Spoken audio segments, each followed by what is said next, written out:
Dabar labai aišku, kad gyvatės galva yra finansinė sistema.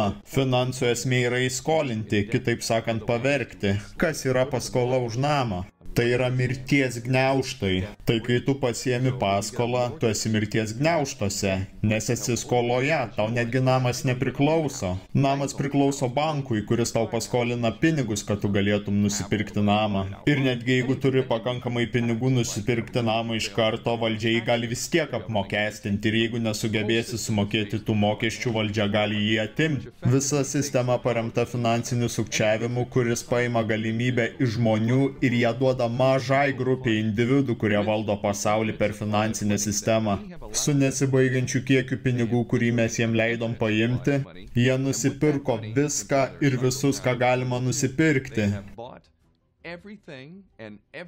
Taigi mes, kurių negalima nusipirkti, nes mes veikiame nematerialistinėme lygyje, mes nesame apdovanojami už tokį elgesį, mes esame baudžiami už tokį elgesį.